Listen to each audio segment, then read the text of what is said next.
Está no ar. Gente que fala. Gente que fala.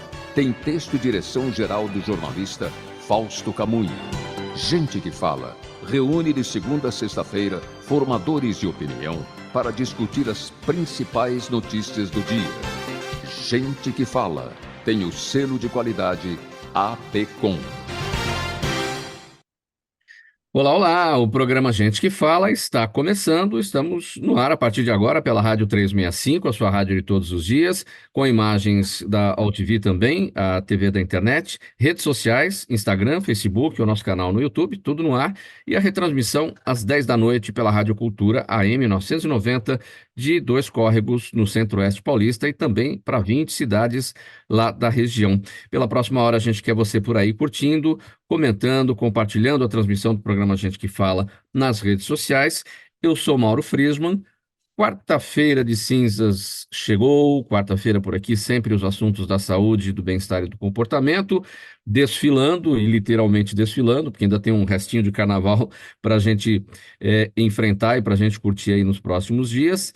E a nossa conversa hoje sobre saúde, bem-estar e comportamento com o Dr. Gilberto Natalini, que é médico e ambientalista. Olá, doutor Natalini, seja bem-vindo. Como estão as coisas? Tudo bem? Olá, Mauro. Tudo bem? Obrigado pelo convite. Você é uma pessoa que eu respeito muito, um grande profissional da comunicação, gente finíssima. Queria também deixar um abraço para a Zenilda, para o Pedro e para o nosso querido amigo Fausto Camunha, os ouvintes e internautas que estão nos assistindo ou que irão nos assistir. Muito obrigado pelas palavras, doutor Natalini. Muito obrigado sempre pela sua colaboração, trazendo informações importantes sobre saúde. A gente sabe o quanto o público do rádio, o público que acompanha as redes sociais, vai muito atrás de informação a respeito de saúde, notadamente pela dificuldade que existe no acesso. Então, as pessoas querem ouvir os especialistas, querem ouvir os médicos e sempre aprender muito mais a respeito. E a gente sempre tem aqui o doutor Natalini nos nossos quadros de colaboradores para ajudar na formação da opinião da nossa audiência e trazer a informação necessária. Doutor Natalini, antes da gente entrar aqui num assunto bastante importante, que é o crescimento dos casos de dengue no Brasil, muita gente morrendo em razão disso. Como eu disse aqui na nossa abertura, o programa Gente que Fala às quartas-feiras, sempre com saúde, bem-estar e comportamento. A gente está na quarta-feira de cinzas. E agora já é, vamos dizer, o momento da ressaca. E ressaca tem a ver com saúde, com bem-estar e com o comportamento que muitos tiveram aí, além do ponto, foram exagerados no carnaval. Como lidar com tudo isso agora na quarta-feira de cinzas? Agora, depois do estrago feito, né, para aqueles que se estragaram no carnaval, né, além do esforço físico descomunal, muitas vezes as pessoas sambam na rua, no sol, ou mesmo na chuva, né? Tem também o consumo de algumas coisas aí, de bebidas alcoólicas em exagero, e às vezes outras substâncias que não são tão assim livres para serem comercializada, mas que a gente sabe que também existe o consumo. Então, agora, eu acho que é recompor as forças, né? É descansar na medida do possível para recompor as forças físicas, recuperar a ressaca, como você disse, né? Que significa tratar o corpo e tratar também o preparo mental, né? Então, hidratação é uma coisa importantíssima, né? Se a pessoa ficou com alguma sequela, algum machucado, alguma coisa, se tratar. Enfim, dar um descanso para o corpo para aqueles que exageraram. Eu, por exemplo, eu não vou precisar fazer recuperação, porque eu fico na minha, gosto, observo, assisto, mas eu não vou lá na folia assim, daquele jeito como as pessoas às vezes vão 3, 4, 5 dias seguidos, mal dormem. Então, eu acho que quem fez excesso, né, quem abusou do corpo e da mente nesse carnaval precisa se recompor, dar um descanso para o corpo, ver se não pegou nenhum tipo de problema, se preveniu de doenças preveníveis durante a folia, né? Muita gente se infecta até com doenças sexualmente transmissíveis por desleixar a prevenção, o uso de preservativo, tudo isso tem que ser observado e a pessoa, se tiver algum problema maior, procurar um recurso médico para tratamento. É. O ano começa de fato depois do Carnaval, doutor Natalini? O Brasil tem uma série de datas, né, que o ano começa e daqui a pouco começa de novo, né? A gente estava conversando aqui antes, tem a virada do ano, que é uma coisa maluca, tá certo? Fantástica.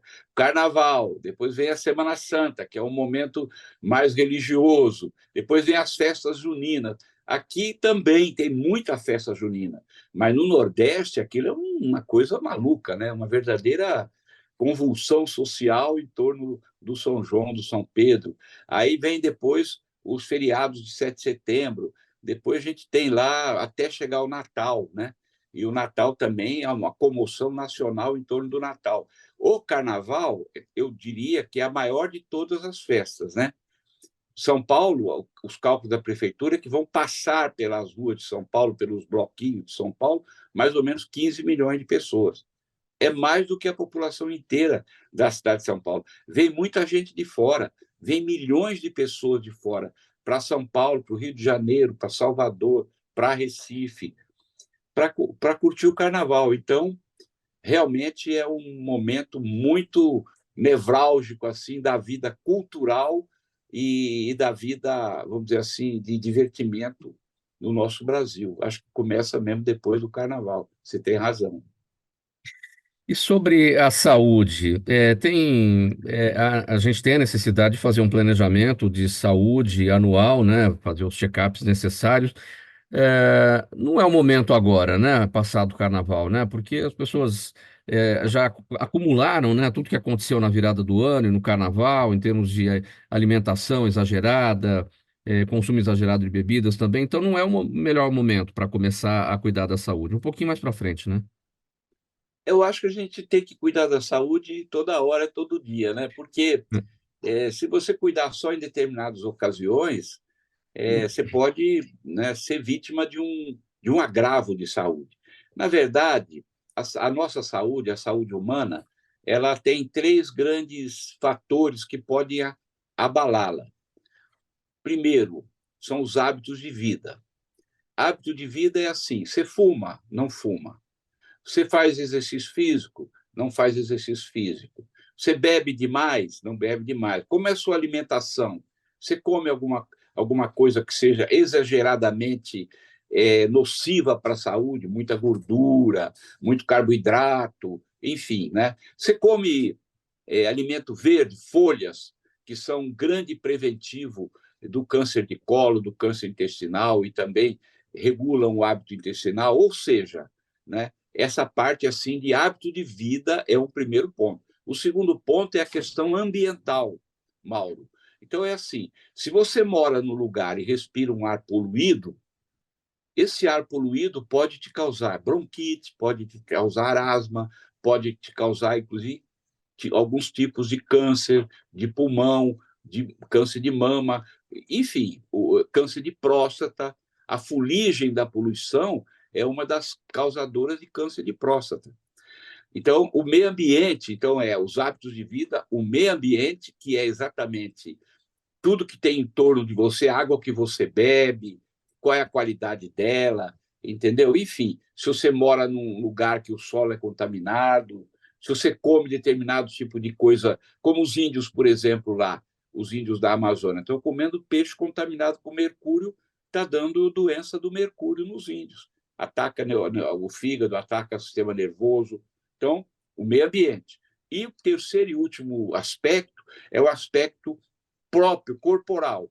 Então, a herança genética, se você tem gente na família que tem um gene com determinado tipo de doença, né, ele vem somar com essa questão ambiental e essa questão da comida. Por exemplo, hipertensão arterial. Você tem os três fatores juntos. Você tem o problema da herança da família, as pessoas que têm raça negra, descendentes de negro, têm mais tendência a ter hipertensão arterial do que as pessoas brancas.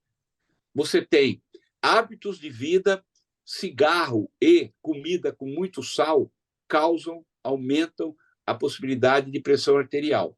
E você tem também a questão vamos dizer assim, ambiental, né? E a questão de comportamento. Se você tem um estresse muito grande na sua vida, o seu trabalho é muito estressante, você tem problemas graves de estresse da família, também isso eleva o patamar de pressão. E aí você vai ter a pressão arterial, que é uma doença, a gente chama de assassina silenciosa.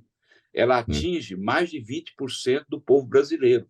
E é a principal causa de provocar derrames, o AVC, infarto do miocárdio e insuficiência renal crônica, que são doenças que matam milhares de pessoas. Então, estou dando esse exemplo só para ilustrar a sua pergunta. Muito bem, vamos falar então, doutor Natalini, sobre um quadro aí importante que a gente precisa entender no Brasil e buscar soluções para isso tudo que está acontecendo. O país registrou, só nas 4 primeiras semanas de 2024, mais de 217 mil casos de dengue. É mais do que o triplo de notificações no mesmo período em 2023. Segundo o Ministério da Saúde, o aumento dos casos da doença se deve à combinação entre calor excessivo e chuvas intensas, e também ao ressurgimento recente dos sorotipos 3 e 4 do vírus da dengue aqui no Brasil. Doutor Natalini, o senhor sempre disse que a dengue voltou sem nunca ter nos deixado, é isso? É isso. Desde que o mosquito veio do Egito e começou a morar aqui entre nós no Brasil, ela nunca saiu da nossa vida. Ela pode aumentar, diminuir. Eu me lembro em 2003, 2004, tive uma grande epidemia de dengue no Brasil e em São Paulo. Eu estava na Câmara, eu era o vereador. Foram milhares de casos, e aí começou a dar dengue hemorrágica, morrer gente, porque a dengue hemorrágica é muito mais agressiva e muito mais mortal. A letalidade pode chegar a 50% das pessoas com a doença, então é uma doença gravíssima, a dengue hemorrágica. E aí nós criamos na Câmara, Mauro, um tal Comitê Civil de Combate à Dengue. E eu criei, né? Dei a ideia, criei, arrumei um telefone lá, botamos uma pessoa para atender os telefones e começamos a reunir entidades e pessoas para fazer uma conscientização popular. Nós reunimos 489 instituições da sociedade civil. Para você ter uma ideia, o cardeal de São Paulo topou a nossa proposta, ele participou do comitê ativamente.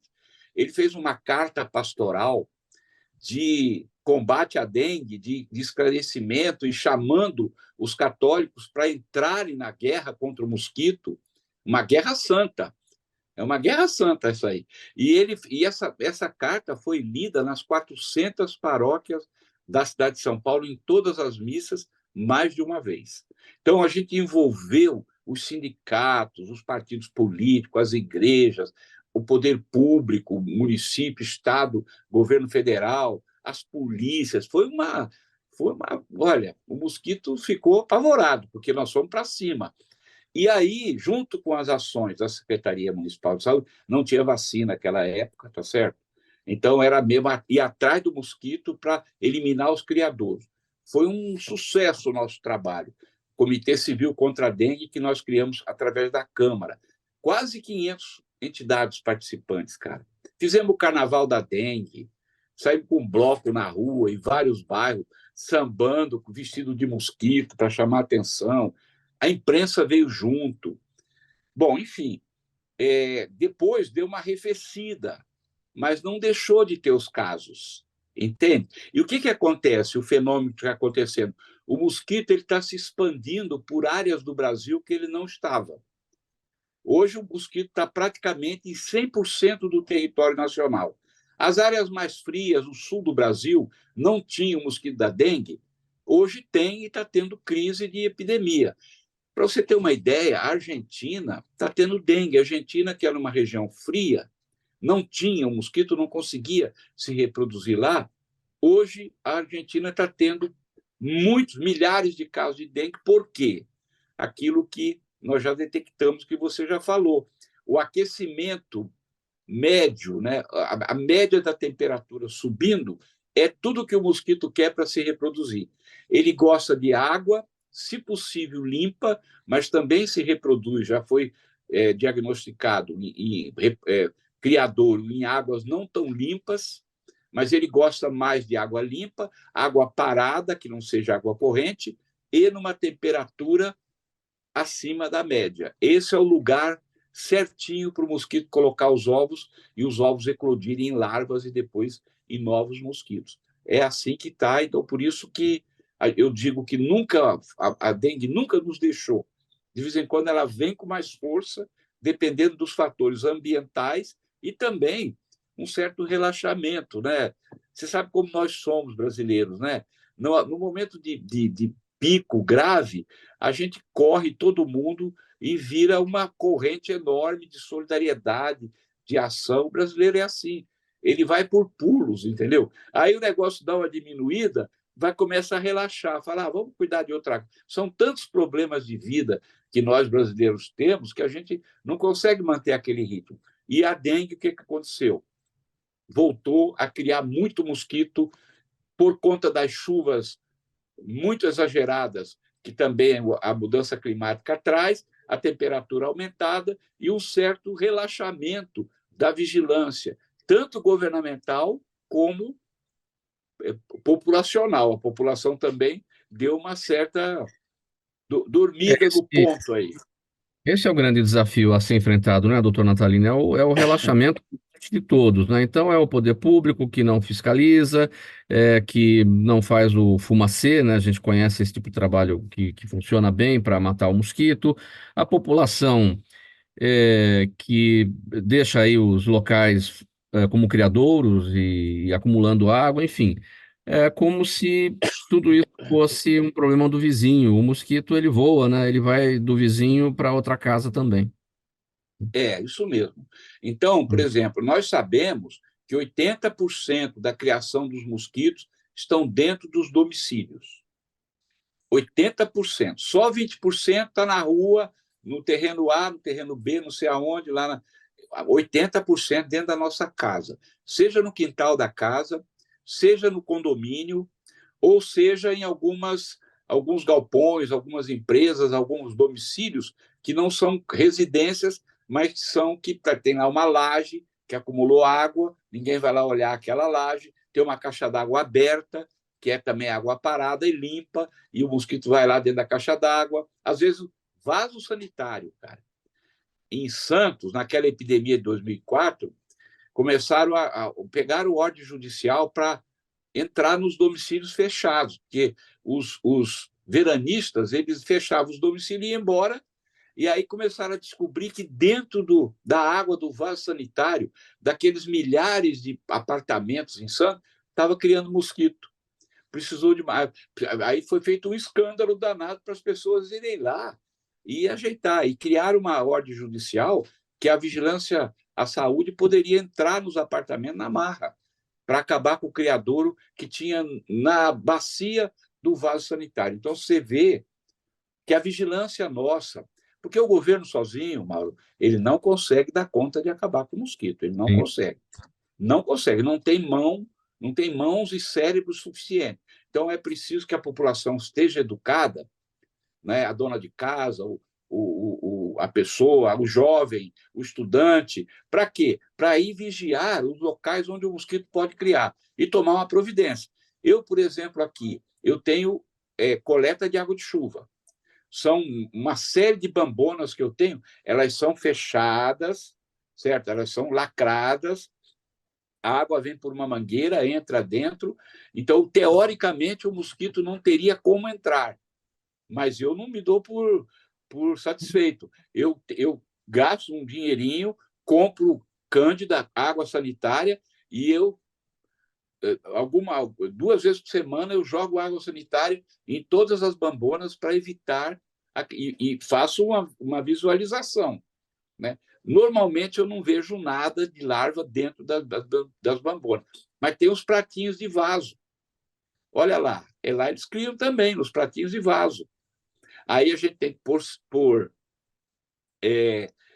areia nos pratinhos de vaso para não juntar água e, além disso, também, em determinado tipo de local, jogar água sanitária também. E isso a gente tem que fazer, cara. Todo mundo tem que fazer. Pelo menos uma vez por semana, se puder, 2 vezes por semana. Assim nós vamos dominar o mosquito. Se cada um ficar esperando o outro fazer, e aqui eu dou um conselho, não muito republicano, Hum. moralmente falando, mas dá uma espiadinha no quintal do vizinho, dá uma olhadinha por cima do muro, vê lá como é que está, olha, tem alguma água. Aí eu sei que isso dá briga com o vizinho, se você fosse meter na água dele, mas se tiver um criadouro forte no vizinho, tem que avisar a vigilância sanitária. Você não pode ficar de mal com o vizinho, porque aí lascou tudo, né? Mas, de alguma forma, ele tem que tomar uma providência.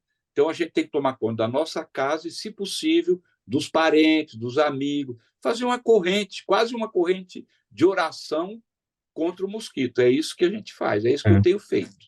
E conhecer também algumas particularidades, né, do Aedes aegypti, porque as pessoas é, se fecham à noite, fecham as janelas, todo mundo vai dormir, enfim. Então, não quero pernilongo por aqui, é um inseto desagradável e vai que entra um mosquito da dengue. E não é por aí, o hábito do mosquito da dengue é diurno, quando está todo mundo com as janelas abertas, e é ali que ele começa a circular e fazer o serviço dele, né? É verdade. É importante a gente dizer que o mosquito vive em torno de 30 dias. Depois ele morre. É importante a gente dizer que quem transmite a dengue é a mosquita. O mosquito macho, ele, ele pode até picar, mas quem pica mesmo para pegar sangue, para cultivar os seus ovinhos, as suas crias, é a mosquita. E a mosquita, ela quando pica uma pessoa doente, ela fica com o vírus reservado, em particular nas suas glândulas salivares. E quando ela pica a gente, ela injeta, a partir das glândulas salivares, algumas substâncias que são analgésicas, para não doer a picada, para a gente não matar ela, e também antialérgica, para não ficar coçando demais. Senão a gente bate nela e mata. Então ela se protege. Quando ela injeta essas substâncias das glândulas salivares, vai junto o vírus. E aí entra no teu sangue e circula, e aí, obviamente, se reproduz e vai produzir a doença. Então, é a mosquita. É importante a gente dizer que o mosquito, que o vetor da dengue, o bichinho, a mosquitinha, não voa mais que 200 metros. Então, ele não veio lá do quilômetro 3 da BR, não sei das quantas. Não. Ele veio de um raio, ou de dentro do seu quintal, ou de 200 metros no entorno. Não voa mais que isso. Tá certo? E é importante a gente dizer que, uma vez picou, você se infectou, a média para aparecer os sintomas, que a gente chama de incubação da doença, é de 5 a 7 dias. Daí começam os sintomas da doença dengue, que é um outro capítulo. Aí você já está doente, você precisa, então, aí fazer o diagnóstico e encaminhar para o tratamento. E aí aqueles sintomas clássicos, né? Diarreia, vômito, dor de cabeça, febre alta, manchas no corpo, O é o sintoma que... mais importante são as dores. Hum. As dores e a febre. Então, começa uma dor de cabeça infernal, você não sabe de onde veio, nem qual é a causa. Dói os olhos, dói O fundo como dos a gente olhos. fala, o globo ocular dói, né? Dói o corpo todo, a musculatura, dói as panturrilhas, muito. As panturrilhas dão uma dor na panturrilha. Eu estou dizendo os sintomas clássicos. Aí aparece a febre, que é uma febre também alta, entendeu? Você pode ou não ter diarreia ou vômitos.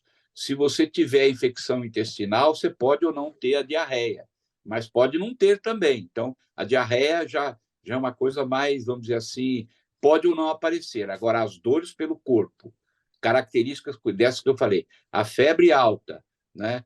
É aquele desânimo absoluto, você fica combalido e tal. Esses, praticamente todos os casos de dengue, aparece. E a gravidade da doença varia de pessoa para pessoa.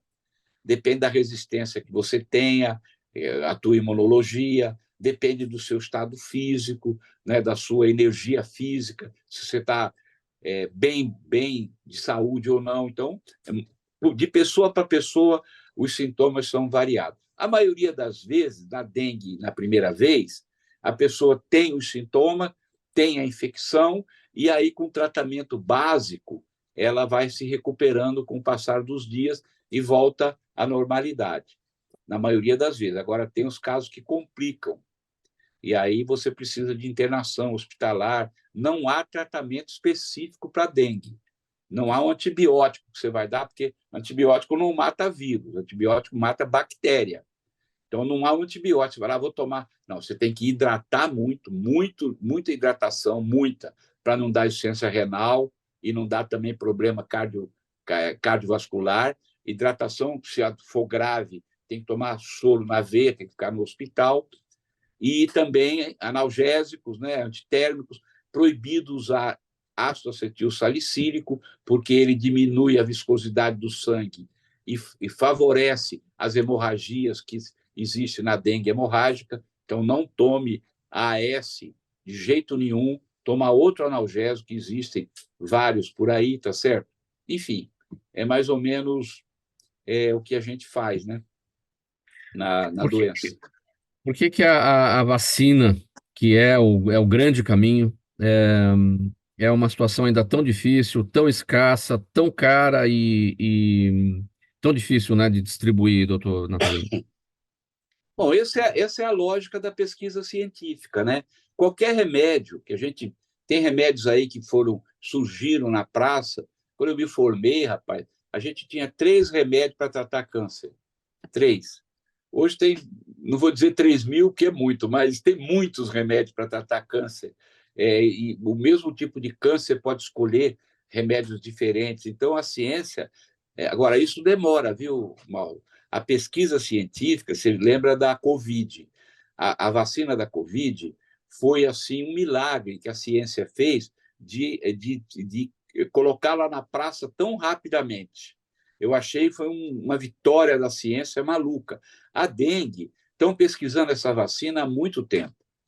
O Instituto Butantan está pesquisando, eu acho que já faz décadas. E só agora ele chegou numa vacina, que ainda está em fase de teste. Precisa ser Sim, aprovada pelo órgão para poder vir para o mercado. O Butantan, viu, Mauro, vou falar para você. Não é porque a gente mora em São Paulo e quando eu era criança eu ia lá ver as cobras e os sapos, e aquele museu que eles têm maravilhoso. O Butantan é de um orgulho para o Brasil. Eu, como médico, como cidadão brasileiro, tenho um orgulho do Instituto Butantan, cara. Eu falo isso para todo mundo. E a Fiocruz do Rio também, que é um Butantan carioca, tá certo? Também sim, é muita eficiência, é um pessoal muito bom, né? Então, agora, o que precisa? Tem uma vacina lá que os japoneses desenvolveram. A produção ainda é pequena.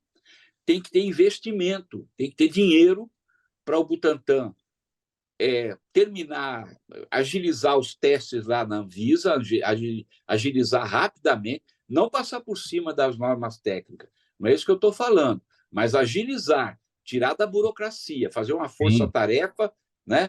E investir na produção.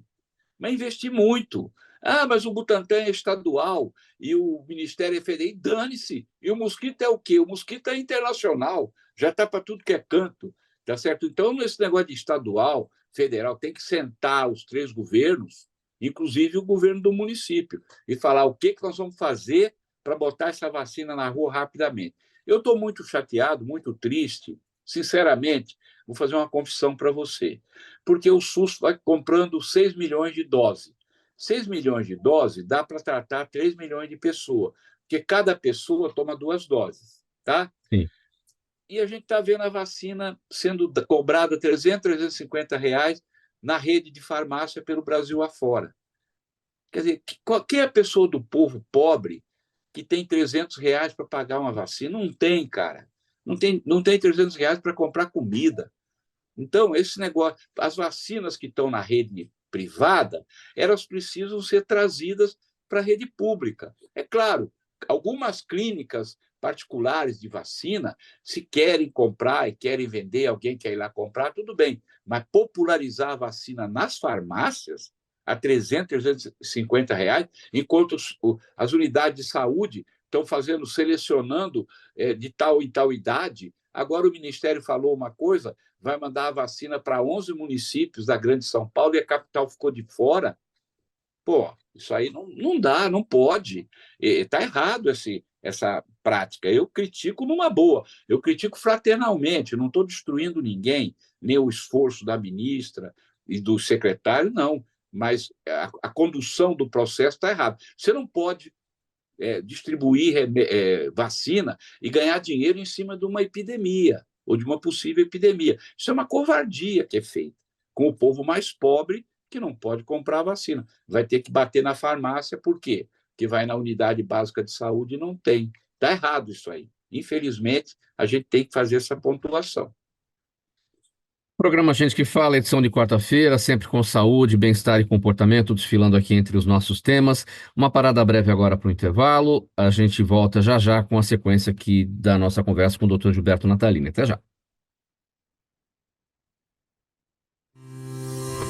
Toda ação estratégica de sucesso tem um componente fundamental: um instituto de pesquisas ético, rápido e preciso. Afinal, é ele que vai fornecer informação confiável, sem achismos ou palpites. E isso, numa época de mudanças rápidas e repentinas, é fator crítico de sucesso. A Orbis é um instituto de pesquisas que une precisão e confiabilidade estatística com a mais alta tecnologia em pesquisas do mercado. Tem inteligência artificial, robótica e Big Data, entre outros recursos, para que você tenha uma informação correta, confiável, com o menor custo e no menor tempo possível. Na sua próxima ação, seja ela corporativa ou política, comece pela Orbis, porque com a informação correta, você vai mais longe, mais rápido e com mais segurança. O programa Gente que Fala está de volta pela Rádio 365, sua rádio de todos os dias, com imagens da OTV, a TV da internet, redes sociais, Instagram, Facebook e nosso canal no YouTube, e a retransmissão às 10 da noite pela Rádio Cultura AM 990 de Dois Córregos, no Centro-Oeste Paulista, e para outras 20 cidades lá da região Centro-Oeste. Nossa conversa hoje com o Dr. Gilberto Natalini, médico, ambientalista, nesse nosso espaço aqui, sempre de quarta-feira, voltado para os assuntos da saúde, do bem-estar e do comportamento. Doutor Natalini, vamos falar sobre uma entrevista recente, que foi dada pela ministra da Saúde, Nízia Trindade. Ela citou, doutor Natalini, inúmeras conquistas e desafios da saúde, a maioria ligados ao SUS, e destacou 7 desses desafios que marcam o mundo contemporâneo e que são alvo das ações dela no Ministério da Saúde. Vamos a eles aqui. O envelhecimento da população brasileira, as mudanças climáticas, as relações de trabalho, o acesso à ciência e novas tecnologias, as desigualdades sociais, a comunicação e a ameaça à democracia. Sobre esse último ponto, ameaça à democracia, a ministra Nízia Trindade ressaltou que a democracia, nas palavras dela, sofre fortes ataques em vários países do mundo e ainda, segundo ela, os valores maiores da ciência só se realizam na democracia. Essa fala da ministra Nízia, doutor Natalini, está bem em linha com o que a gente viu aqui na pandemia. Ou seja, o pensamento em relação à vacina, de você, em tempo recorde, fazer estudos, botar em produção, fazer os testes e colocar isso a serviço da população no mundo inteiro para que as pessoas se protegessem, isso só foi possível graças ao trabalho da ciência, promovido, né, e apoiado pela democracia. Onde há democracia, há liberdade para a ciência trabalhar. Perfeitamente. Eu sou muito suspeito para falar do SUS. Muito suspeito, Mauro. Porque a primeira vez que eu falei do sistema de saúde público foi numa assembleia de estudantes, lá no Anfiteatro Leitão da Cunha, na Escola Paulista de Medicina, em 1970. E a partir dali, eu nunca mais deixei de falar e fazer tudo o que eu podia para a gente criar um sistema de saúde público no Brasil que atendesse o povo brasileiro. E eu e outras pessoas, mas muita gente, Eduardo Jorge, o Arouca, Carlos Gentilho de Mello, olha, foi uma multidão de pessoas que trabalharam para que o SUS chegasse onde chegou. E o SUS, com todos os problemas que nós temos, cara, ele é o grande plano de saúde do povo brasileiro. Às vezes, domingo eu estava almoçando na casa de um parente e tinha um sujeito lá, um espanholzão daqueles do contra tudo, e metendo o pau no SUS. Aí eu falei, rapaz, ruim com o SUS, pior sem ele. Se não fosse o SUS, era uma carnificina no Brasil. E aí começamos a debater números. No final, o espanhol deu o braço a torcer. Agora, A ministra falou de 7 desafios do SUS, não foi isso que ela fez?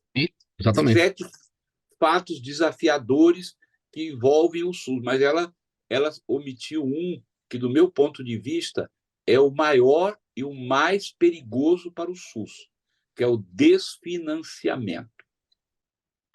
Por quê? Porque a questão da democracia, claro, se vier um governo contra a democracia, é possível que eles ataquem o SUS, sucateiem o SUS, queiram privatizar as coisas da saúde.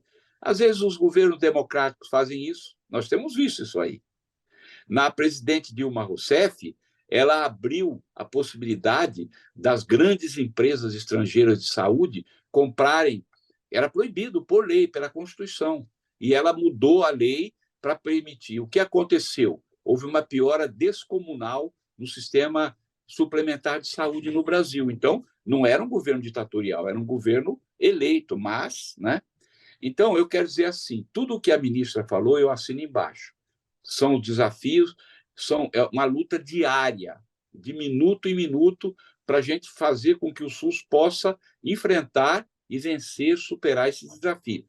Agora, o desfinanciamento, Mauro, desde que o SUS foi criado na Constituição de 88 e depois pelas leis complementares que vieram a seguir a Constituinte de 88, criou-se o Sistema Único de Saúde. Desde aquela época, o Sistema Único de Saúde, que tem que fazer, obrigatoriamente por lei, tem que fazer promoção de saúde, prevenção em saúde, cura e reabilitação de 220 milhões de pessoas, porque não tem rico nem pobre, quem bater na porta entra. Se o filho do ricaço do banqueiro tiver um acidente ali na Avenida Paulista ou na Rebouças e cair no HC, ele é atendido como filho de um favelado. Ninguém pergunta para ele, nem vai cobrar nada dele por ele ser rico ou ele ser pobre. Então, esse é o SUS, a grandiosidade do espírito do SUS. Mas, desde aquela época, o SUS recebe menos do que o necessário para fazer as 4 funções que eu disse aqui. Trabalha sempre no vermelho, do ponto de vista de verbas. Sempre no vermelho. Se você somar, eu sempre falo isso, que é um exemplo importante. Se você somar o dinheiro federal todo do sistema público de saúde, mais o dinheiro estadual de todos os estados, mais o dinheiro municipal dos 5.568 municípios brasileiros, soma tudo, divide pelo número de brasileiros, isso dá R$ 3,80 por dia, por brasileiro, para você fazer atenção integral à saúde. É um dinheiro, um rabo de galo custa R$ 5, Mauro. Um rabo de galo, uma misturinha de pinga com cinzano, né? E o SUS tem R$ 3,80 para cuidar da saúde da gente por dia, dos 220 milhões. Então, é muito pouco dinheiro. É pouquíssimo. O SUS precisaria ter um aporte de dinheiro. Agora, por exemplo, está faltando remédio contra câncer no Rio de Janeiro. Por que não tem o remédio? Porque não tem, o dinheiro não é suficiente para comprar. Aí, quando acaba, fica enrolando, né, para poder trazer o remédio. De vez em quando, a gente vê acontecer isso, né? A tabela SUS, Mauro, faz 20 anos que não é reajustada, rapaz. Uma consulta do SUS, o SUS paga R$ 10 para um hospital filantrópico por uma consulta médica. Não dá nem para pagar a caneta que o médico gasta ali, o papel. Ou seja, é preciso ter mais dinheiro, reajustar a tabela para não faltar dinheiro para o sistema. Isso a ministra não falou. Eu acho que ela também, como ministra, aí ela estaria fazendo uma confissão de culpa, né? Eu sei que ela é uma pessoa do SUS, ela é uma mulher que tem história de vida, de luta, mas no cargo de ministra, ela não pode ficar publicamente reclamando que a verba é pouca. Além do pouco dinheiro, Mauro, existe um segundo problema que existe, que a gente tem que falar, que é o problema da gestão. A gestão do SUS tem gargalos e falhas razoavelmente grandes, tanto de um mundo de secretário municipal que nunca ouviu falar em saúde e que vai ali porque é afiliado do prefeito e vai ali para aprender a fazer saúde. Eu fui presidente do Conselho Nacional de Secretários Municipais de Saúde. Quantos e quantos cursos de formação para secretário nós demos pelo CONASENS para eles aprenderem aprenderem as regras do SUS, as coisas que precisam ser feitas. E agora piorou muito de uns anos para cá. Então, esse é um problema. E o segundo problema é que ainda tem, infelizmente, mesmo na saúde, o ralo da corrupção e da gastança não republicana. Infelizmente, isso existe. Você roubar dinheiro público já é um crime violento. Você roubar dinheiro público da saúde alheia, pelo amor de Deus, devia dar prisão perpétua. Mas existe isso aí, e a gente tem que atacar isso aí, fiscalizando, denunciando e ajudando a corrigir os erros que porventura existam.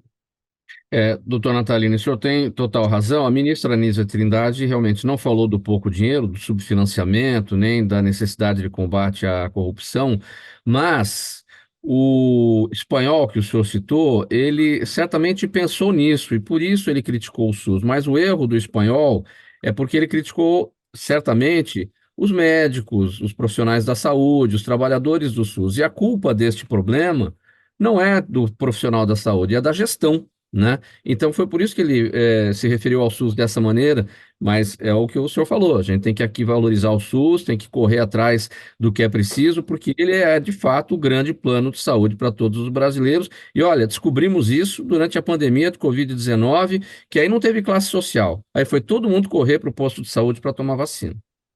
Exato, perfeito. Vou te indicar para ser secretário de saúde em algum canto aí, porque você está dominando o assunto muito bem. Então, os desafios, de fato, são inúmeros e a gente pode chamar o espanhol aqui para para a nossa conversa também, doutor Natalini. Mas talvez o maior deles, de fato, seja o subfinanciamento, porque o imposto está pago, não é verdade? E a gente não consegue entender o porquê que não chega lá na ponta.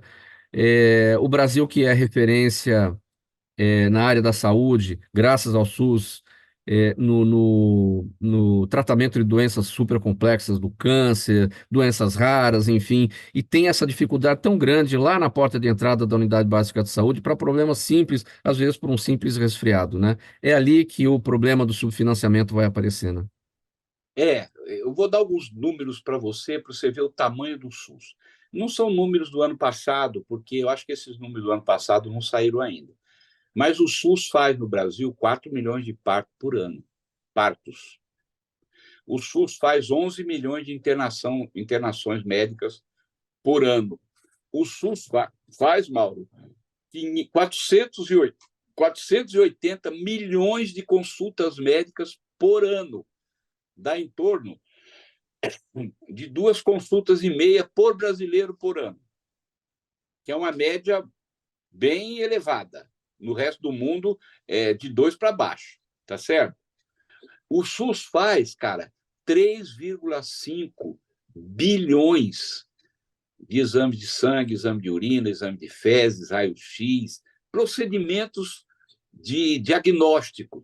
3,5 bilhões de procedimentos diagnósticos por ano. Rapaz, isso é um sistema, é uma coisa ninguém nem consegue contar. Toda a vacinação do Brasil, toda, e o Brasil já foi top de lança na vacinação do mundo. Depois, no governo passado, como eles batiam muito contra a vacina, o pessoal parou de se vacinar. E eles também pararam de fazer campanha de vacina. Aí deu uma diminuída, nós perdemos o primeiro lugar, mas já estamos voltando. O sistema de vacinação brasileiro, de imunização brasileiro, é top de linha, é exemplo para o mundo. Isso é o SUS que faz. São 50 mil unidades de saúde esparramadas pelo Brasil afora, e também são pertencentes ao SUS, que fazem o sistema de vacinação. São cerca de 50 mil unidades de saúde da família, equipes de saúde da família espalhadas pelo Brasil que atendem de casa em casa o povo brasileiro. É um exército isso aí, entendeu? E nós temos estatísticas que dizem o seguinte: quando a equipe de saúde da família está completa, o que não é fácil, porque o governo também não dá incentivo para o profissional, os incentivos são poucos, né? São assim, muita rotatividade de médico, mas quando está completa com o médico, a enfermeira, dois auxiliares de enfermagem, 6 agentes comunitários de saúde que formam a equipe, a satisfação do doente que usa essa equipe é 96%. Tem pesquisa que mostra isso. E é pesquisa, sim, independente, não é paga pelo Ministério para fazer. Ou seja, quando funciona, quando está tudo certinho, o povo adora. Os prontos-socorros estão lotados de gente. A espera dos procedimentos de média complexidade e de alta complexidade, às vezes está passando de 6 meses, 8 meses. Por quê? Porque a demanda é imensa e a oferta não é do tamanho da demanda, porque não tem recurso para você ofertar cirurgia, ofertar medicamento, ofertar exame para todo mundo que vai procurar. E aí fica represado. A culpa é do sistema? Não. É falta de dinheiro. Se tivesse dinheiro, quando põe dinheiro, por exemplo, no mutirão, você zera. Aqui em São Paulo, mais de uma vez, foi zerado a fila de catarata, a fila de varizes, a fila de exame de doença de próstata, porque pôs dinheiro, faz aqueles mutirões, zera tudo. Colocando recurso, o sistema tem condições de responder à demanda. É que a demanda reprimida é porque o recurso é menor do que a necessidade do gasto, porque saúde é caro, né, Mauro? Sim. Qualquer maquininha aí é cara. De um ano para o outro, muda o botãozinho, tudo importado. Nós não temos indústria nacional de equipamentos médicos e de remédio. Tudo importado. O cara bota 1 miligramozinho no sal, o laboratório, a multinacional, quando vem para cá, vem pelo dobro de preço. Ou equipamento. E tudo em dólar. Inflação é dólar. E os recursos do SUS são escassos. Não dá. Está muito defasado. Entendeu? E o tempo passa muito rápido e as coisas acabam caindo no esquecimento. As pessoas muitas não têm o entendimento, né, da criação do SUS, como é que tudo surgiu. O senhor já falou aqui ao longo da conversa. Tudo começou com a Constituição de 1988, que completou 35 anos, né, em outubro do ano passado. E a Constituição, além de estabelecer as bases do Estado Democrático de Direito e de assegurar os direitos individuais, criou o Sistema Único de Saúde. Agora, vamos colocar, vai render essa história do espanhol, vai render, doutor Natalino. Vamos colocar o espanhol de novo na conversa. Quando ele fez a crítica ao SUS, eu não sei se ele morava no Brasil antes da Constituição de 88, mas certamente ele não sabe ou se esqueceu, né, porque o tempo passa, como funcionava antes. Para você ter acesso à saúde, você tinha que ser um trabalhador com carteira assinada e era atendido pelo extinto INAMPS, né? Você imagina hoje em dia, se ainda fosse nesse formato, com tanta informalidade, ou seja, muita gente sem carteira assinada, que precisasse disso para poder ter acesso ao atendimento médico. Como é que ia ser? Rapaz, era 30% só do povo que tinha atendimento aos hospitais do INAMPS. 70%, quem tinha fundo rural, aquelas coisas, não tinha direito. Então, 70% da nossa população não tinha acesso ao sistema. Por quê? Porque não pagava INPS na época, INAMPS, né? Então, era visto como o quê? Indigente. Quantas vezes no hospital, eu trabalhava no hospital aqui na Zona Leste, no antigo Cristo Rei, o sujeito chegava e aí ele não tinha NPS. E se ele não tivesse em crise aguda de risco de vida, ele não era atendido, ele ia embora, ia bater na porta da Santa Casa ou de alguma instituição de caridade, que o sistema não... A Constituição, ela escreveu lá, foi uma guerra para botar essa frase. Saúde é dever do Estado, direito do cidadão. Existia dentro da Constituinte um grupo de pessoas, de parlamentares, que achava, essa foi a grande luta que nós tivemos na Constituinte. Nós achávamos que a saúde é um bem da vida, que a saúde não tem preço, que a saúde não pode ser comercializada, não pode ser fonte de lucratividade, como é a indústria automobilística, ou essa ou aquela ou outra coisa. A saúde é um bem de vida. Então, nós achávamos que o Estado tinha que se responsabilizar pela saúde de 100% do brasileiro. E deixamos uma brecha, que foi muito inteligente, dizendo assim, Quem puder e quiser pagar, compre um plano de saúde suplementar. Não é proibido. Pode ter o plano, e tem aí os planos. Mas conforme o SUS vai tendo dificuldade de atender, empurra as pessoas para esses planos malucos. Tem um plano aí que faz consulta a R$100. Eu atendo naquele Cangaíba lá, de graça, há 48 anos. Todo sábado. E todo sábado vai gente lá com uma lista de exames. Eu não vou falar o nome do plano, mas é um plano de saúde que o cara vai lá, paga 100, R$120 de consulta e sai de lá com a lista de exame, que é R$1.500. E a pessoa não pode pagar. Aonde ele vai bater?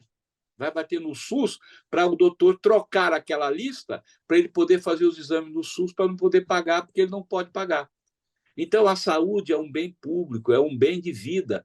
E tinha uma corrente de parlamentares muito atrasados e muito desumanos que diziam não, a saúde tem que ir para o mercado. Quem pode, pode, quem não pode, se sacode. E dane-se para lá, faz o que puder. Quem puder pagar, pague. Quem não puder pagar, que se lasque. Essa era a opinião de uma corrente. Graças a Deus, nós ganhamos essa guerra. Quem nos ajudou muito a ganhar foi o relator da Assembleia Nacional Constituinte, o saudoso senador, na época, governador de São Paulo, Mário Covas. Ele comprou a briga com a gente, ele se entusiasmou, ele se introjetou com aquelas ideias que a gente tinha, ele já pensava um pouco assim, e a gente foi dando argumento para ele, e ele fez aprovar, nós ganhamos a guerra daqueles que achavam que saúde é mercadoria. Saúde é mercadoria até que não atinja seu pai e sua mãe, e você não possa pagar para cuidar dos velhos ou do filho. Aí você vai ver o que é bom para tosse. Então, infelizmente, eles tinham essa ideia e, felizmente, nós ganhamos a batalha. Agora, a batalha total, que é fazer o SUS financiado à altura, mestre, o Brasil coloca 3,87% do orçamento do ano passado, que foi 3 trilhões e 300 milhões, 3,87% vai para o SUS. Para o SUS. Sabe quanto vai para pagar juros e serviços da dívida pública? 46% do orçamento. Então, o Brasil inteiro trabalha para metade do seu rendimento, a metade do seu orçamento, e saldar. Não é pagar a dívida, não, hein, cara? É pagar juros e amortizações. A dívida mesmo não está sendo paga. Então, é nessa realidade, Mauro, que a gente vive. Educação é menos ainda.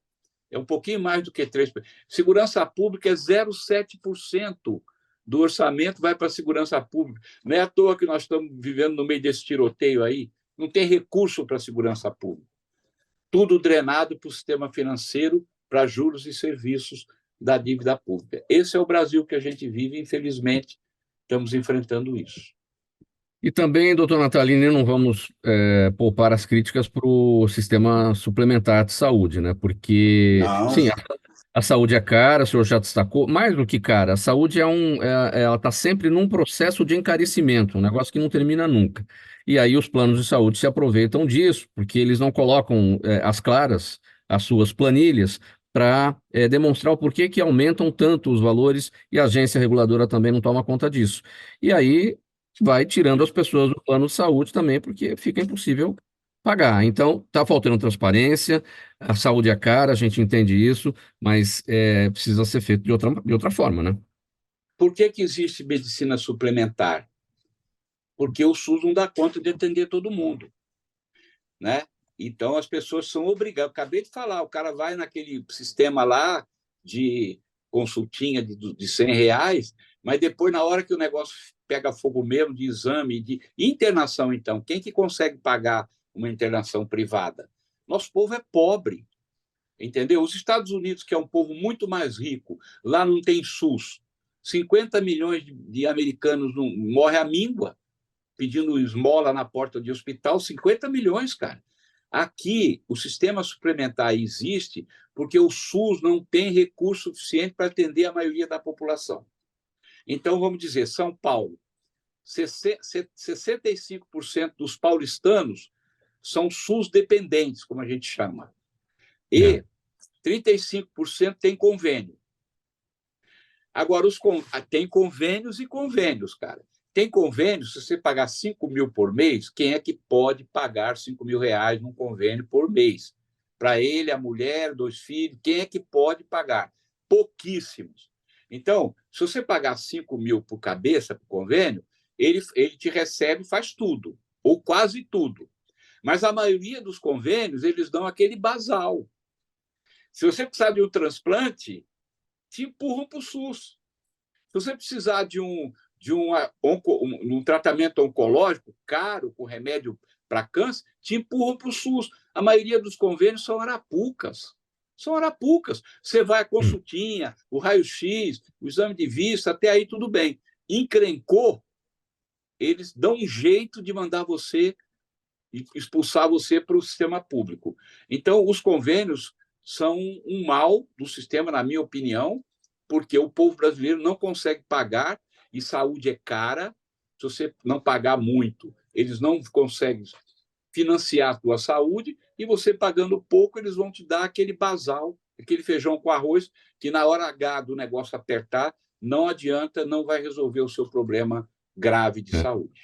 E, de novo, doutor Natalini, o espanhol também não conhece o que acontece nos Estados Unidos, que não tem saúde pública, não tem SUS, saúde privada lá, ninguém tem acesso, absolutamente ninguém tem acesso. A gente vê a saúde do povo americano como é a obesidade, a diabetes, o colesterol, tudo aquilo acontece por falta de prevenção, e a saúde pública seria o caminho para dar solução nisso, mas, enfim. Lá a turma que defende o mercado ganhou, nos Estados Unidos. Aqui nós ganhamos deles. Lá a turma que defende o mercado, a saúde ser jogada no mercado como uma mercadoria, eles ganharam a guerra. Por isso que eles têm essa saúde pública tão horrorosa que os Estados Unidos têm do ponto de vista de prevenção, e 50 milhões de americanos sem atenção à saúde, porque não conseguem pagar plano de saúde. Doutor Natalini, nosso tempo já no final, sua despedida aqui nesse nosso programa sobre saúde.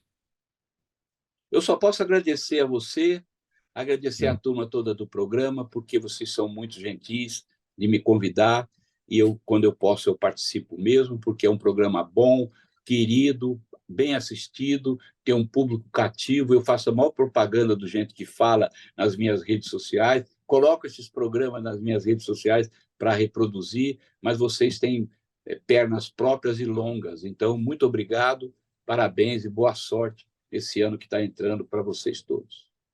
Obrigado, doutor Natalini, sempre aqui colaborando com a gente, com os assuntos da saúde, do bem-estar, do comportamento, essa conversa aqui nesse final já de carnaval, e tomara que, de fato, o ano de 2024 comece e com saúde para todo mundo. Doutor Gilberto Natalini, médico, ambientalista, um abraço ao senhor e toda a equipe do programa Gente que Fala, até uma próxima oportunidade.